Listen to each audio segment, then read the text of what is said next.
السلام عليكم، مبروك علينا ومبروك عليكم. اخيرا المجلس الامن تيحكم بان الصحراء مغربيه وتأيد الحكم الذاتي. اليكم خطاب جلاله الملك محمد السادس.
الحمد لله والصلاة والسلام على مولانا رسول الله وآله وصحبه.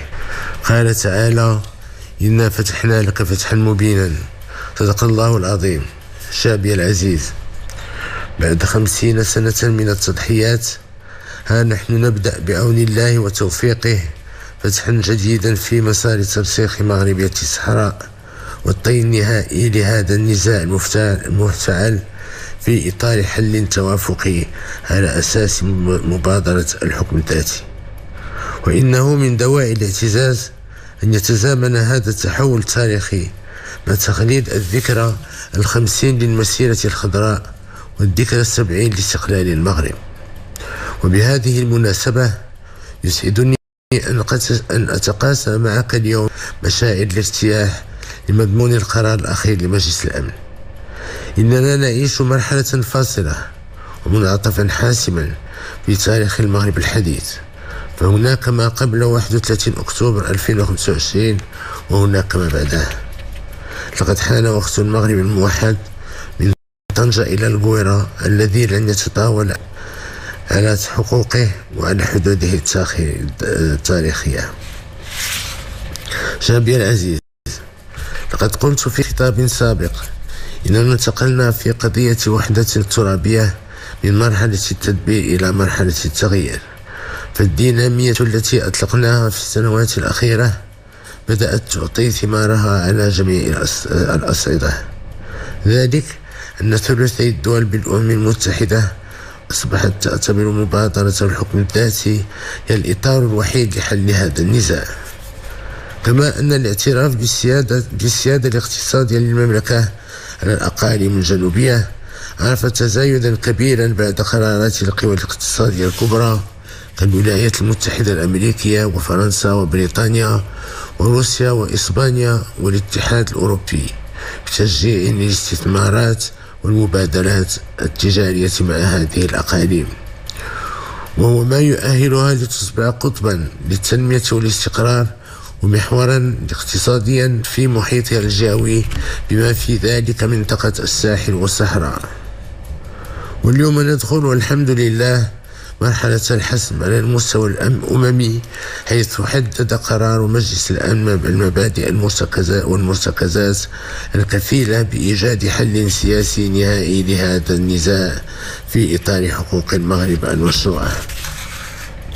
وفي سياق هذا القرار الأممي سيقوم المغرب بتحيين وتفصيل مبادرة الحكم الذاتي وسيقدمها للأمم المتحدة لتشكل الأساس الوحيد للتفاوض باعتبارها الحل الواقعي والقابل للتطبيق. ولا يفوتنا هنا أن نتقدم بعبارة الشكر والتقدير لجميع الدول التي ساهمت في هذا التغيير بمواقفها البناءة ومساعيها الدؤوبة في سبيل نصرة الحق والشرعية. وأخص بالذكر الولايات المتحدة الأمريكية بقيادة صديقنا فخامة الرئيس دونالد ترامب الذي مكنت جهوده من فتح الطريق للوصول إلى حل نهائي لهذا النزاع. كما نشكر أصدقائنا في بريطانيا وإسبانيا وخاصة في فرنسا على جهودهم من أجل نجاح هذا المسار السلمي.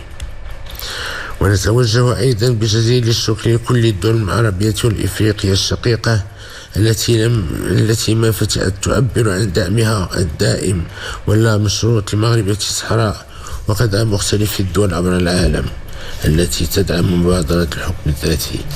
ورغم التطورات الإيجابية التي تعرفها قضية وحدتنا الترابية، يبقى المغرب حريصا على إيجاد لا غالب فيه ولا مغلوب، إيجاد حل لا غالب فيه ولا مغلوب يحفظ ماء وجه جميع الأطراف. فالمغرب لا يعتبر هذه التحولات انتصارا ولا يستغلها لتأجيج الصراع والخلافات. وفي هذا السياق نوجه نداء صادقا لإخواننا في مخيمات تندوف لاغتنام هذه الفرصة التاريخية لجمع الشمل مع أهلهم وما يتيحه الحكم الذاتي للمساهمة في تدبير شؤونهم المحلية وفي تنمية وطنهم وبناء مستقبلهم في إطار المغرب الموحد.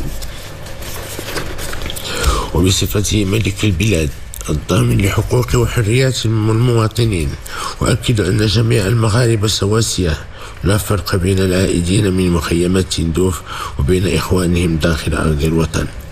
ومن جهة أخرى أدعو أخي فخامة الرئيس عبد المجيد تبون لحوار أخوي صادق بين المغرب والجزائر من أجل تجاوز الخلافات وبناء علاقات جديدة تقوم على الثقة والروابط الأخوة وحسن الجوار. كما نجدد التزامنا بمواصلة العمل من أجل إحياء الاتحاد المغاربي على أساس الاحترام المتبادل والتعاون والتكامل بين الدول الخمس. شعبي العزيز، إن ما تعرفه أقاليمنا الجنوبية من تنمية شاملة وأمن واستقرار هو بفضل تضحيات جميع المغاربة، ولا يسعنا هنا إلا أن نعبر عن اعتزازنا وتقديرنا لكل رعايانا الأوفياء، لا سيما سكان الأقاليم الجنوبية الذين أكدوا على دوام تشبثهم بمقدسات الأمة وبالوحدة الوطنية والترابية للبلاد. كما نشيد بالجهود الدؤوبة التي تبذلها الدبلوماسية الرسمية والحزبية والبرلمانية ومصارف المؤسسات الوطنية من أجل الطي النهائي لملف وحدتنا الترابية. ونغتنم ذكرى المسيرة الخضراء الخالدة لنستحضر بكل إجلال وتقدير التضحيات الجسيمة التي قدمتها القوات المسلحة الملكية والقوات الأمنية بكل مكوناتها وعائلاتهم بمختلف مناطق البلاد طيلة 50 سنة الماضية في سبيل الدفاع عن وحدة الوطن والحفاظ عن أمنه واستقراره. كما نترحم الأرواح الطاهرة لمبدئها والدينا المنعم جلالة الملك الحسن الثاني أكرم الله مثواه وكل شهداء الوطن الأبرار. والسلام عليكم ورحمة الله تعالى وبركاته.